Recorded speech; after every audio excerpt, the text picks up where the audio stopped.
Railway रुळावरून चालणाऱ्या 5 जणांना लोकलनं उडवलं, दोघांचा मृत्यू, एका जखमीवर उपचार सुरू तर दोघांना डिस्चार्ज। सँडस रोड रेल्वे स्थानकावरील ही घटना। रेल्वे मोटरमन आंदोलनाचा गर्दीच्या वेळी प्रवाशांना फटका।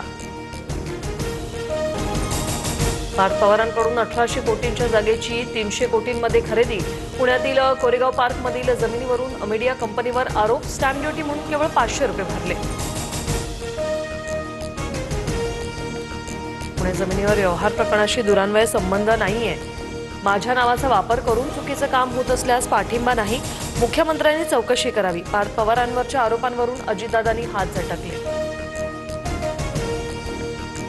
3-4 महिन्यांपूर्वी कानावर आलं होतं, तेव्हाच सांगितलं होतं काही चुकीचं करू नका अशा सूचना दिल्या होत्या। पार्थ पवारांच्या जमीन व्यवहारावरून अजित पवारांची प्रतिक्रिया। पार्थ पवार जमीन व्यवहार प्रकरणी प्राथमिक चौकशीचे आदेश। अनियमितता आढळल्यास कडक कारवाई होणार। मुख्यमंत्री फडणवीसांकडून स्पष्ट। तहसीलदार दुय्यम निबंधकांचं तात्काळ निलंबन। पार्थ पवार जमीन व्यवहार प्रकरणी शीतल तेजवानी, दिग्विजय पाटील आणि निलंबित उपनिबंधक रवींद्र तारूंवर गुन्हा दाखल। सरकारची दिशाभूल करून मुद्रांक शुल्कात चुकीच्या पद्धतीने सूट दिल्याचा आरोप। पार्थ पवारांविरोधात मात्र तक्रार नाही। पुणे जमीन व्यवहार प्रकरणात गुन्हा दाखल झाला, पण पार्थ पवार आणि त्यांच्या कंपनीचं नाव वगळलं। प्रकरण उघडकीस आल्याच्या 24 तासात सरकारकडून जादूचे प्रयोग। अंबादास दानवे यांची टीका।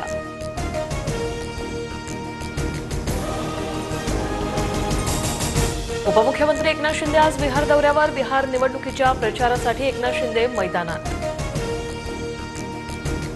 भारतीय महिला क्रिकेट संघातील खेळाडू आज मुख्यमंत्र्यांना भेटणार। मुख्यमंत्र्यांच्या हस्ते महाराष्ट्रातील खेळाडूंचा सत्कार होणार।